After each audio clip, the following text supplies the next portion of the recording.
Assalamualaikum warahmatullahi wabarakatuh. Kita ketemu lagi ngaji bareng Gus Arwani. Akan membahas tentang hukum menggunakan wadah berasal dari emas dan perak. Selamat menyimak. Assalamualaikum warahmatullahi wabarakatuh. Al-Fatihah. A'udzu billahi minasyaitonir rajim. Bismillahirrahmanirrahim. Alhamdulillahi rabbil alamin. Ar-Rahmanir Rahim. Maliki yaumiddin. Iyyaka na'budu wa iyyaka nasta'in. Ihdinas siratal mustaqim. Siratal ladzina an'amta 'alaihim ghairil maghdubi 'alaihim waladdallin. Alhamdulillah wa syukurillah wa la haula wa la quwwata illa billahil aliyyil azim. Allahumma shalli wa sallim wa barik ala sayyidina maulana Muhammad wa ala alihi wa ashabihi wa tabi'ina wa man tabi'ahum bi ihsanin ila yaumiddin. Amma ba'du, hadratul muhtaromin wa alim wa ulama wa qiyam wa asatid wa seputin sepuh hadirin hadirat yang maaf muslimin wa dirahmati oleh Allah Subhanahu wa taala. Monggo pada niki kita sama-sama puji syukur kehadirat Allah Subhanahu wa taala. Kenapa kok di dalam kitab fikih ada menerangkan hukumnya menggunakan wadah yang terbuat dari emas dan perak? Rahim qala al-mu'allif rahimakumullah wa nafa'ana bihi wa bi ulumi wa bi asrari bi dharain amin. An Hudzaifah bin Yamani, dan riwayataken saking Hudzaifah bin Yaman qala dawuh sapa Hudzaifah bin Yaman, sahabat Hudzaifah bin Yaman, qala ing dawuh qala dawuh sapa Rasulullah sallallahu alaihi wasallam ing dawuh la tashrabu fi aniyatid dhahab wal fiddah wa la ta'kulu fi sihabi ma fa innaha lahum fid dunya wa lakum fil akhirah. La tashrabu, ojo ngombe sira kabeh, fi aniyatid dhahabi ing dalem pira-pira wadah saking emas. Jadi asale niki fi aniyatin minad dahabi. Jadi untuk nilai mengirakan makna min di tengah-tengahnya itu mesti ada kira-kiranya. Kayak min ya lam kayak itu ya di makna apa namanya fi di dalam kayak yang beli punyaan atau khotami zaidin, jadi apa khotami zaidin, ini cincin punyanya Zaid. Ini ada mengira-kirakan maknanya itu Pak. Bi'aniyatid dabi ing dalam pira-pira wadah saking emas wal fiddati lan perak. Wala takulu lan ojo mangan sira kabeh mangan fi sohabi silhabima ing dalem piringi tarone dahab wal fiddah, yakni dari piring yang terbuat dari emas dan perak. Alasannya kenapa?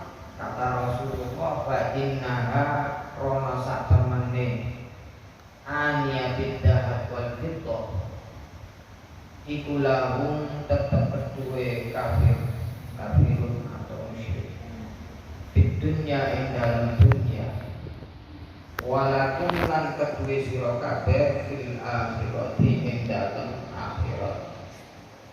Muttafaqun alaih. Jadi hadis ini hadis yang disepakati oleh Bukhari dan Muslim melalui satu riwayat, yakni Hudzaifah bin Yaman, sama-sama meriwayatkan dari Hudzaifah bin Yaman, di mana sahabat Hudzaifah ini adalah sahabat yang berjuluk sahibi sirri Rasulillah, Jadi seorang yang punya atau pemegang rahasia Rasulullah Shallallahu Alaihi Wasallam. Nama aslinya adalah Abdullah, termasuk sahabat yang apa namanya minasabiqin al-awwalin, dan juga sahabat yang ketika Islam dia banyak juga berperang Uhud, meriwayatkan hadis kurang lebih 100 hadis, dan banyak juga sahabat serta tabi'in yang meriwayatkan hadisnya dari Hudzaifah bin Yaman. Beliau meninggal di kota Madinah pada tahun 36 Hijriah. Sahabat Hudzaifah bin Yaman. Ini kula ringkes mawon. Jadi hadis ini menjelaskan tentang keharaman menggunakan wadah yang terbuat dari emas dan perak. Karena itu Rasulullah Shallallahu Alaihi Wasallam mengatakan la tasqabu fi aniyatid dzahab wal fiddah wa la ta'kulu fi sihafihima. Janganlah kalian itu minum di wadah yang terbuat dari emas dan perak, dan juga jangan makan di wadah yang terbuat dari keduanya. Piring, gelas terbuat dari emas dan perak itu tidak dibolehkan atau haram hukumnya kita minum ataupun makan dengan menggunakan wadah tersebut. Larangan di sini adalah mutlak haram. Ijma'ul ulama sepakat bahwasannya menggunakan wadah yang terbuat dari emas dan perak untuk diminum dan untuk makan itu adalah haram. Ijma'ul ulama, sepakat ulama, nggak ada yang bertentangan. Cuman nanti itu bedanya, khilafnya itu ketika dipergunakan pada selain makan dan minum. Jadi ada khilaf ulama di masalah makan dan minum. Kalau memang melihat zahirul hadis, teks hadisnya, pelarangan di sini itu khusus minum dan makan. Di teks hadis ini ngoten. Cuman di sini oleh ulama, di mana di dalam hukum kita, hukum Islam itu kan di samping Al-Quran hadis ada ijma'ul ulama dan juga ada qiyas. Jadi ada hukum qiyas, dikiaskan. Jadi selain makan dan minum, dari keduanya pokoknya wadah yang terbuat dari emas dan perak digunakan untuk makan ataupun minum ataupun selainnya, itu juga haram. Itu hukum qiyas. Jadi nggak harus dipergunakan untuk makan dan minum. Wadah nopo mawon, misalkan wadah celak, wadah celak terbuat dari emas ataupun perak, atau apa namanya wadah itu emas ataupun perak, ini juga haram.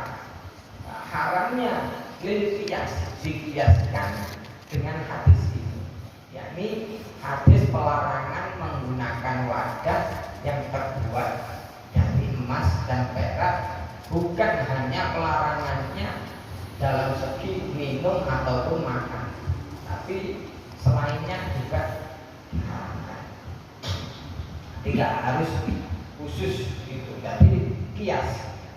Kenapa bisa dikiaskan? Selainnya makan dan minum kok bisa dikiaskan?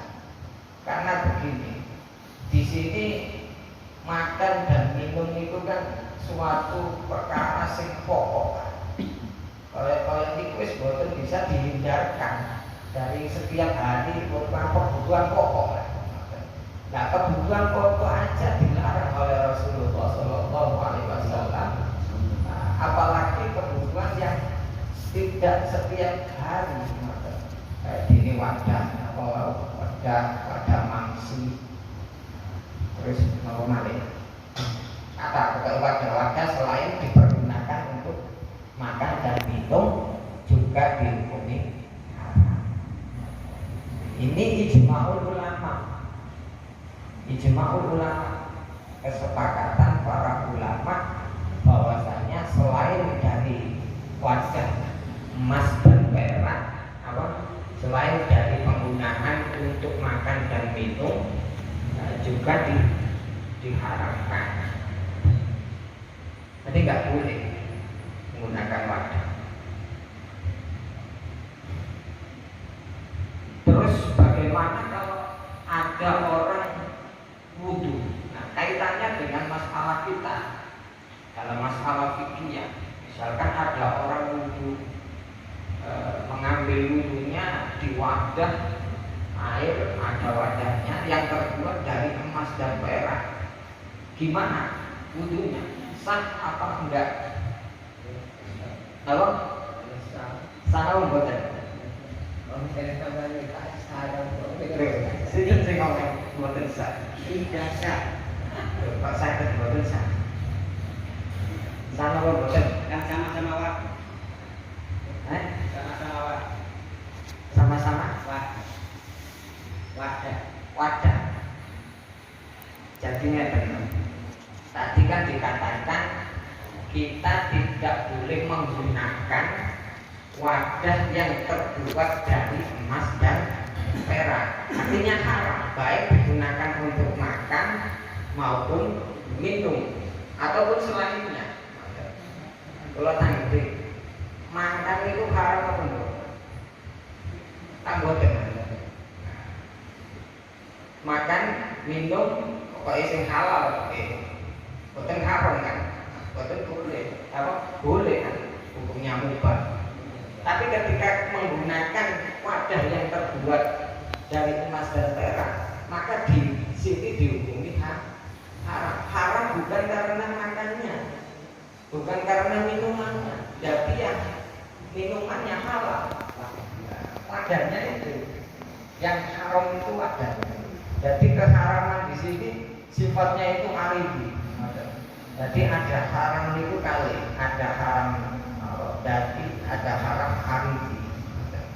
Jadi haram jadi, ya haram jadiannya itu kayak ini babi, komer, itu kan haram jadi. Haram arifi, kita ingatan itu haram arifi. Nyolong, nah, itu hasil nyolongannya itu haram. Apa nih kan kalau jelaskan apa? Haram arifi kan roti ngoten niku, nyolong roti. Roti ini haram apa mboten? Kayak dipangan. Oh. Nyolong. Roti ini halal, ngoten roti. Kecuali lek wonten babine rotine kok baru haram, ngoten. Lek roti ini halal. Cuman caranya itu yang salah itu jadi haram. Nah ini haramnya bukan karena haram jadi, tapi haram arifi namanya. Artinya kalau dibalikkan lagi di dalam masalah wudhu atau mandi atau menghilangkan najis dengan wadah yang terbuat dari emas dan perak, itu gimana wudhunya? Mandinya gimana? Batal. Wudhunya kan perkara yang boleh wudhu. Wadahnya kan Adanya haram. Ini wadah haram. Wudhunya kan saya. wudhu dengan makan kan sama-sama ibadah. Kalau diniati ibadah. Nah, lek wudhu kalau usah niat ibadah wis ibadah. Soalnya beda dengan adat. Kalau mandi harus ada niat, karena mandi itu muhtamil atau memper dengan kebiasaan, maka butuh niat. Nah, kalau kembali ke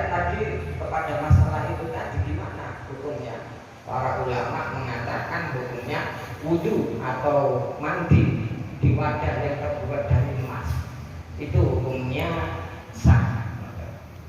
Sah dalam arti dosa. Sah, wudhunya sah, mandinya juga sah. Cuman di sini dia menggunakan wadah yang terbuat dari emas dan perak. Pelarangannya kan penggunaannya. Pelarangannya itu penggunaannya baik untuk makan, minum atau selainnya. Pengaraman jadiannya wadahnya itu yang haram karena terbuat dari emas dan perak. Kalau wudhunya sah, kayak dia wudhu atau mandi, mandi besar itu dengan air gosopan atau kelambi gosopan. Kok dari sampean kan kabeh kelambi najis kabeh kelambi ne koncoe kabeh ngomong kabeh kayak sembahyang. Ngoten niku sama mboten nek gosok kan mboten nang salah niku. Haram nek gosok niku. Apa colongan, kelambi colongan kayak apa namanya sembahyang. Kira-kira sembahyangnya sah napa mboten? Nggih perkara-perkara ngoten niku. Sah. Sah pokoke Tapi kan dosa.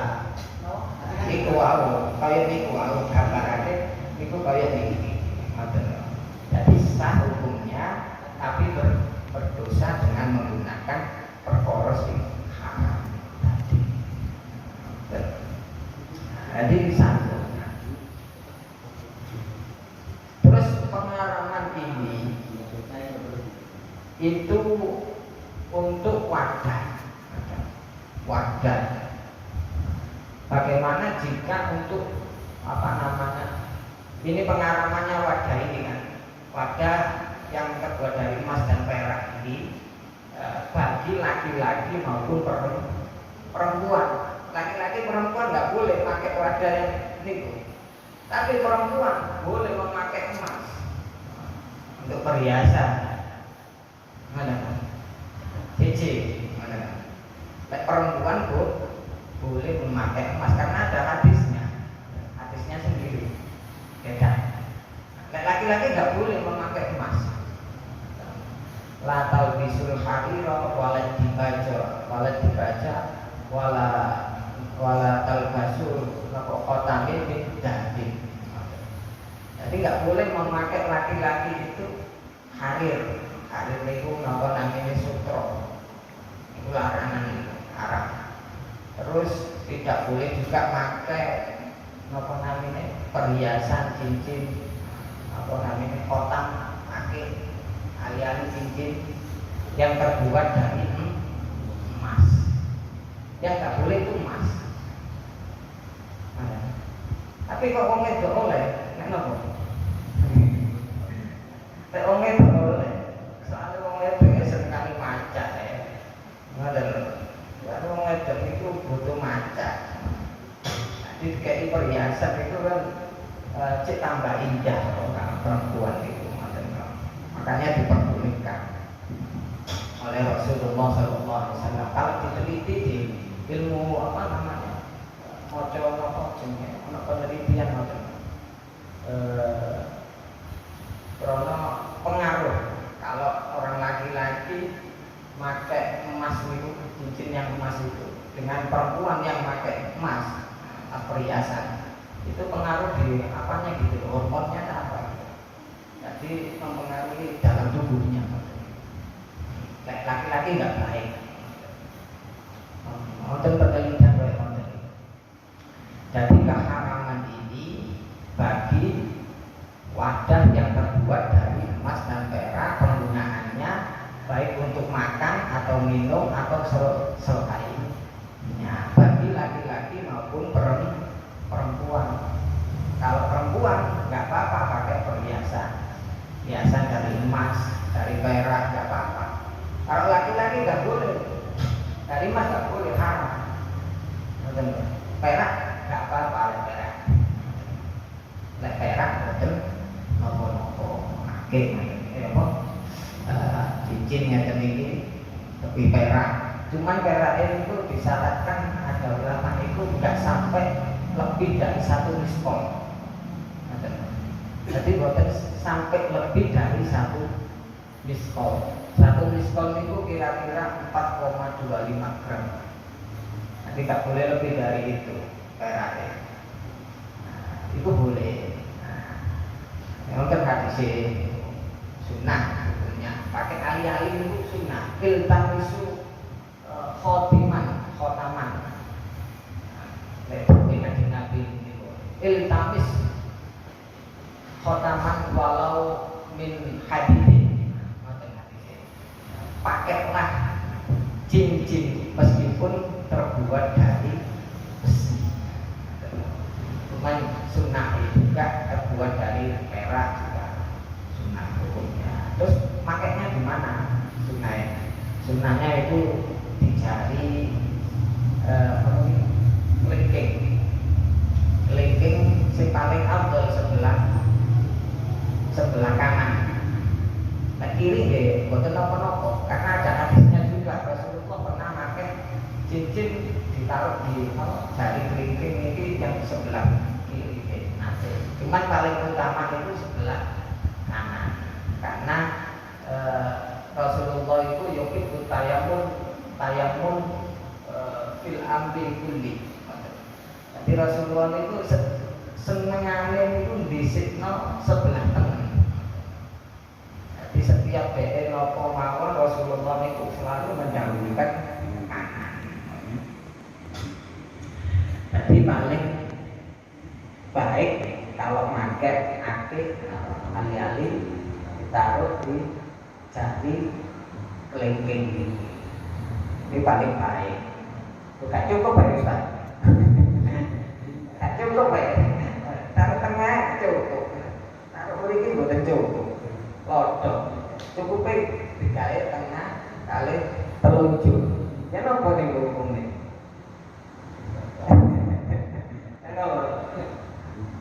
Hukumnya terjadi kitab Majmu' niku Sarah Al-Muhadzab karangan Syekh Al-Imam An-Nawawi niku dikatakan makruh hukumnya.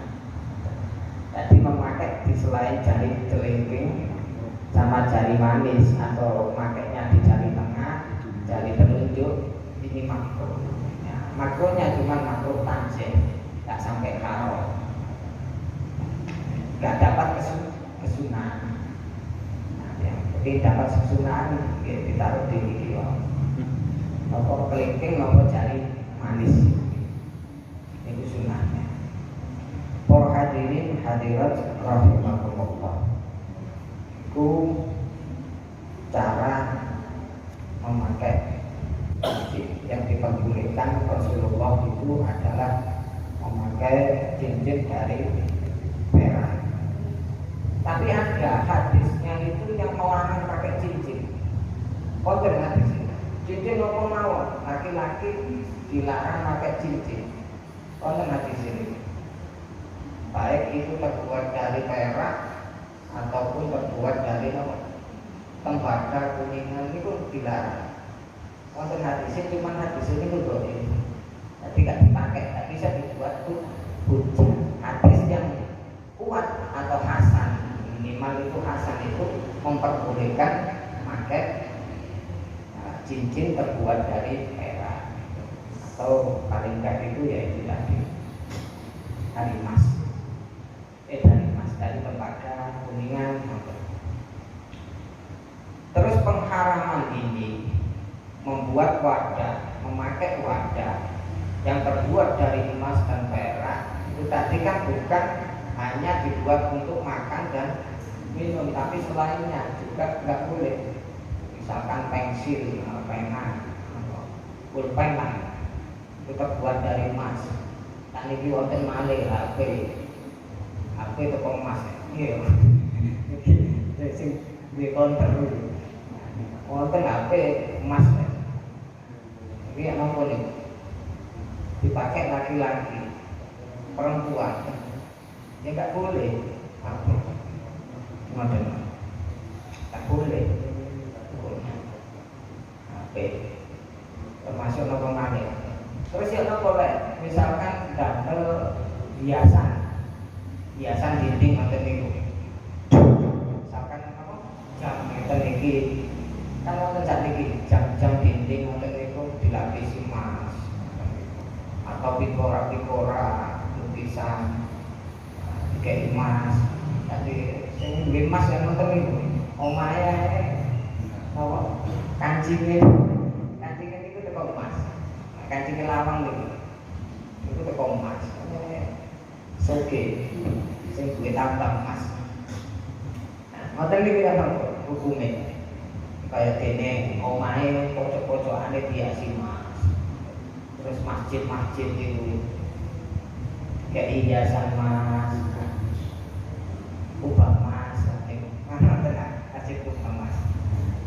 Menurut ini mayoritas ulama mengatakan haram, termasuk Asy-Syafi'iyah, mayoritas ulama Asy-Syafi'iyah. Cuma di dalam madzhab Hanafi, niku ada yang memperbolehkan, jadi menghiasi masjid dengan emas, dan itu nggak nopo-nopo.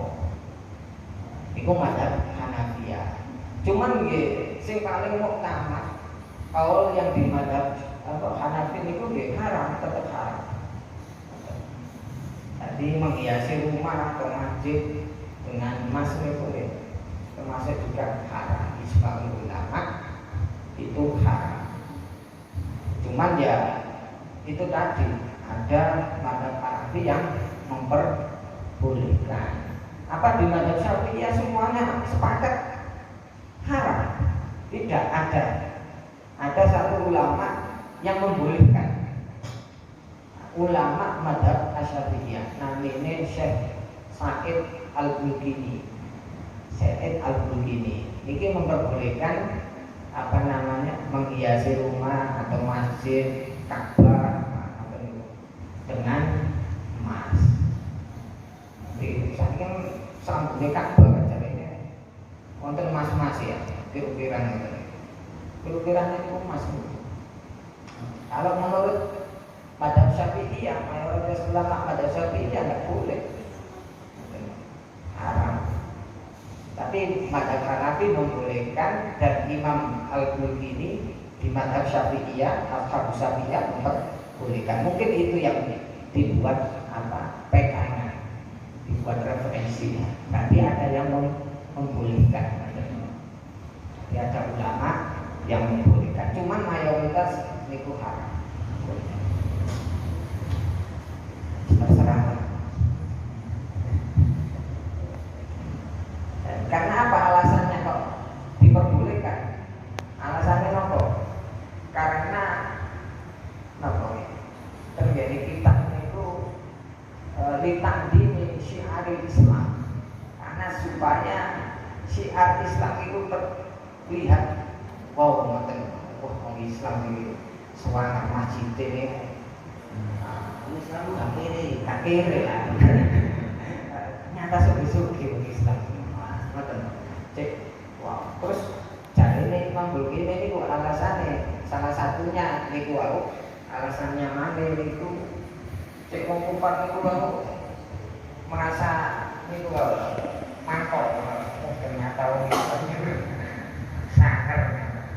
Tapi masjid yang diapi kayak emas. Itu alasannya nopo.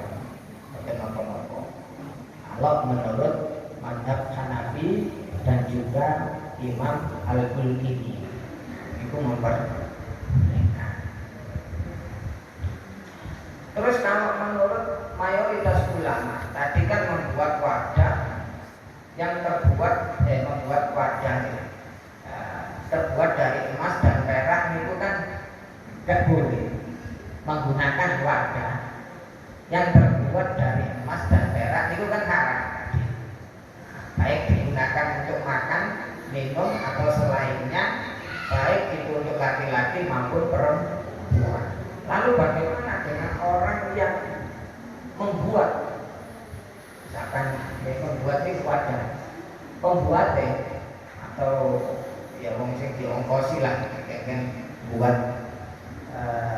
ini wadah yang terbuat dari niku. Gimana hukumnya? Nah, kata ulama di dalam kitab tidak niku takrif, niku hukumnya haram. Jadi menerima ongkos kosin itu juga haram.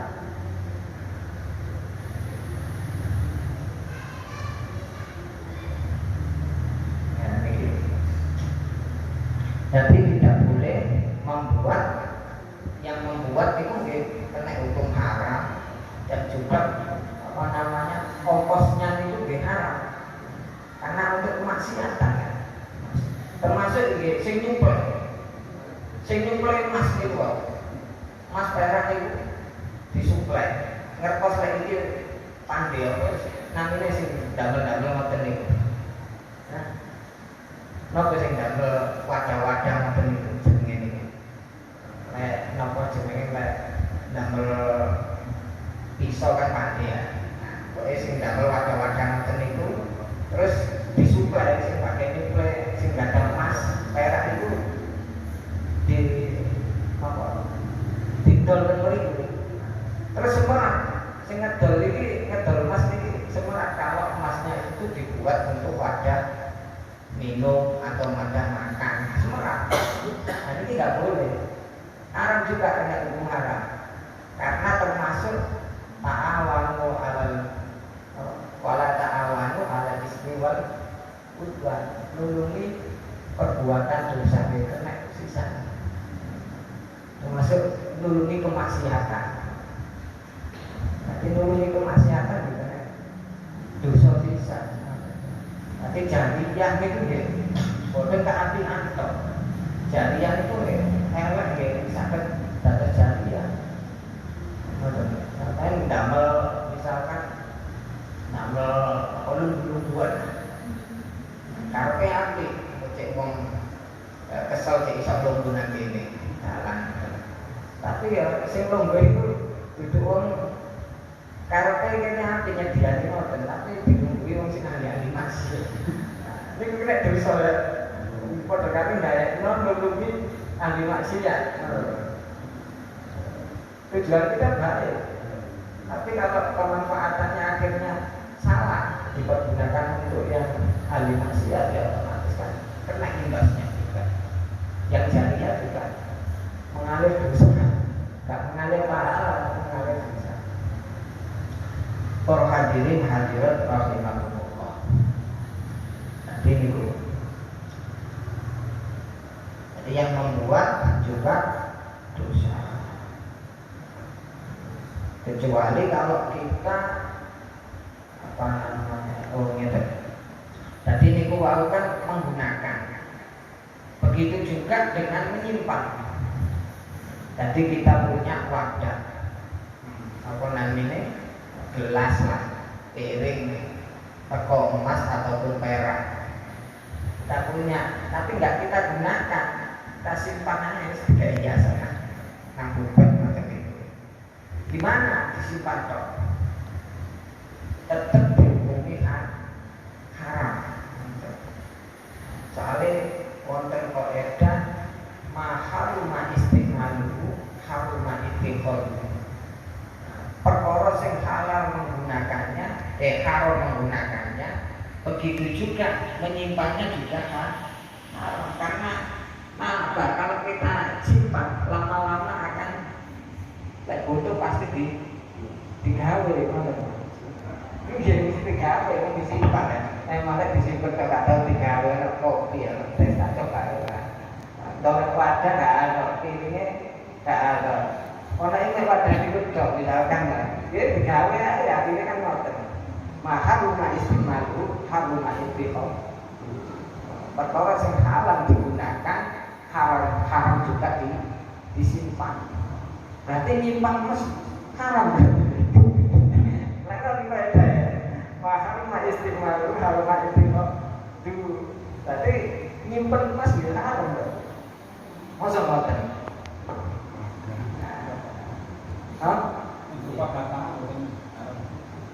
Jadi kalau memang ada khilaf, kalau menurut ulama yang ini, yang mayoritas muktamad itu nggak boleh juga. Nah, kecuali kalau menyimpannya itu atau menjualnya kepada orang yang membuat perhiasan.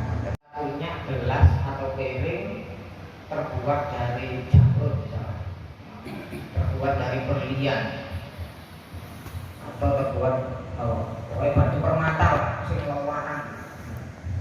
Hukumnya apa sama dengan emas dan perak?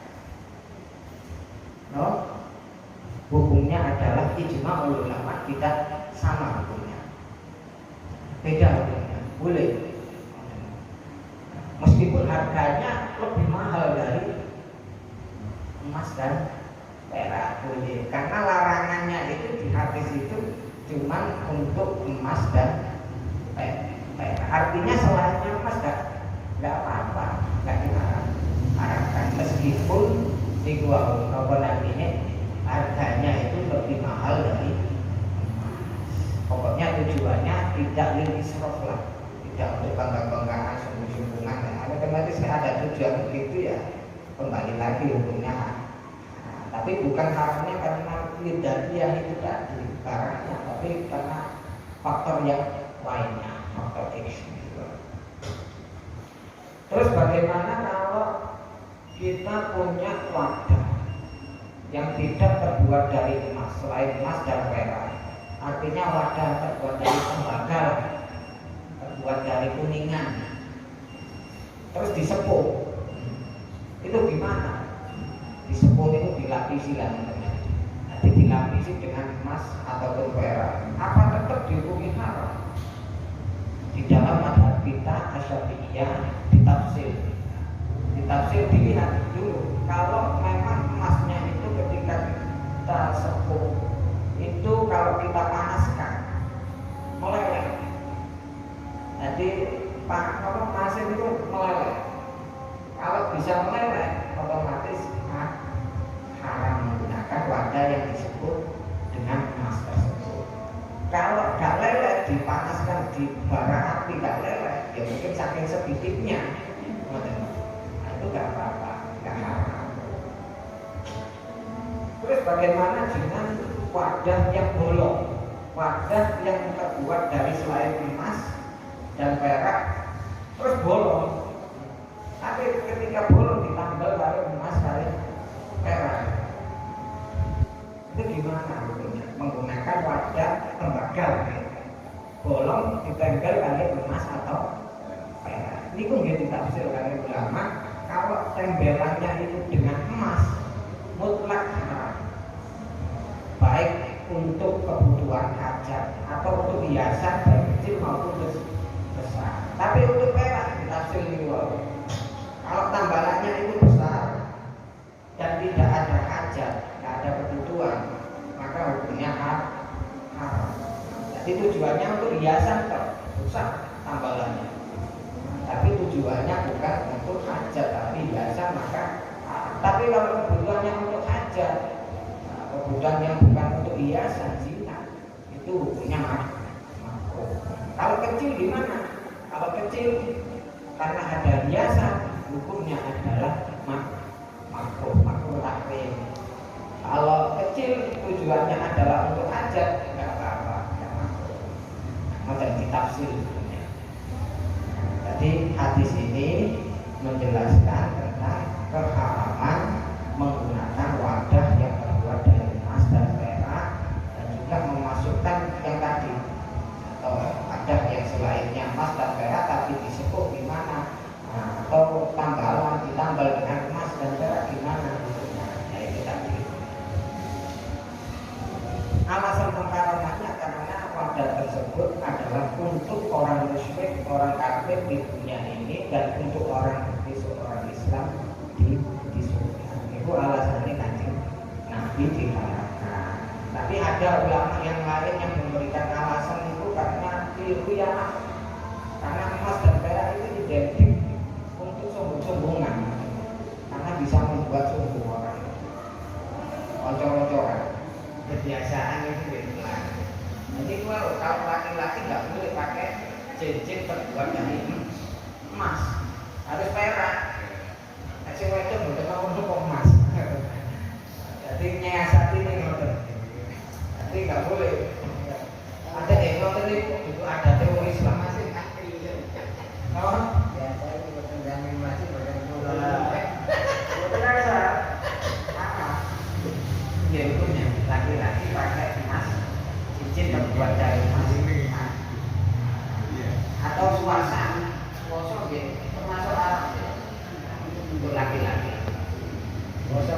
pirang persen ada di masih. Kalau disimpan tidak mau.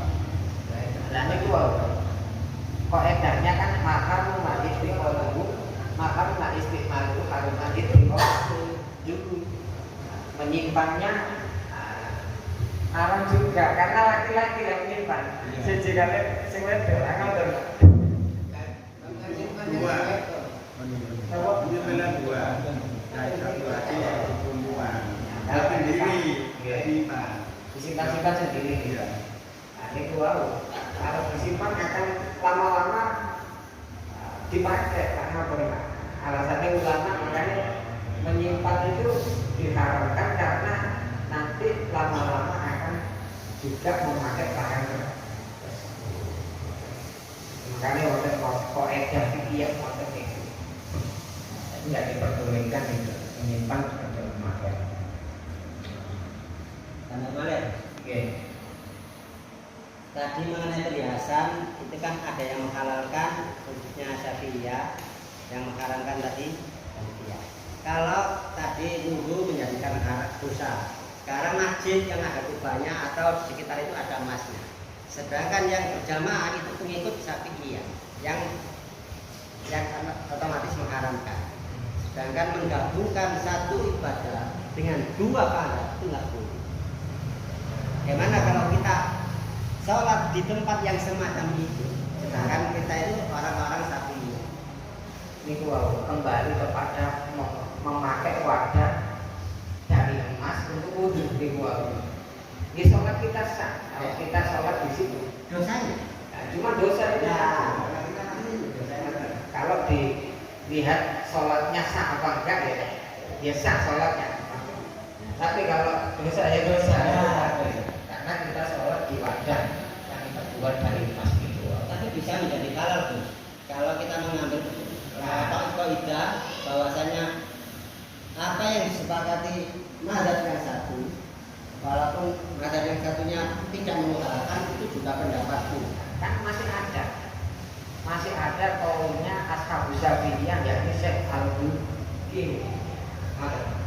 Kita ikut Syekh Al-Bukhari aja yang memperbolehkan.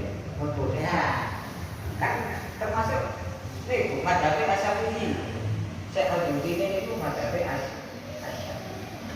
Boleh itu boten usah pindah mazhab. Kang elak nek mazhab niku. Kulo kali sampeyan itu kang elak. Oke, syarat-syaratnya itu ketat. Pindah mazhab itu. Kok dijupuk enak itu kaya sholat tidak bakal sholat itu mazhab iki. Kalau sing itu kalau iki. Boten oleh lek ngono kudu bisa rangkaian. Jadi saya rangkaian. Maksudnya saya rangkaian. Karena ikutan ini pengikut Syafi'i. Sedangkan terus ketika kita sapa masuk ke masjid yang ada emasnya. Kan ya cuk riku tidak beres. Ayo. Sudah salah. Cuman lek pun semerap sing oleh akeh iki gua misalnya melok niku terpaksa kayak rombongan ya. Kan sering ya di rumah itu baik. Sampai melok rombongan ya, karena rombongan itu baik. Masa oleh Mas Julian itu. Saya tadi gua Syekh Al-Bukhari. Syekh Al-Bukhari boleh ngomong Sementara. sementara. Tidak kena karam. Jadi waktu itu nganggur di gua Syekh Al-Bukhari. Nah, kalau sudah tahu ngaji gini kan enak kan? Dosa tadi. Kan kaku-kaku. Niku lek pun semerap ono sing oleh. Ternyata haram. Oh ternyata ono sing oleh. Ini dadi boten tapi peteng. Katakan ono dadi yang gitu. Haram enggak boleh. Enggak boleh ono sing oleh. Nanti enaknya ngaji niku ngoten. Nanti boten ngomong nang niku. Enak lah. Agama Islam itu boten agama sing kuat. Sing kaku-kaku. Oke, pun nanti. Bismillahirrahmanirrahim.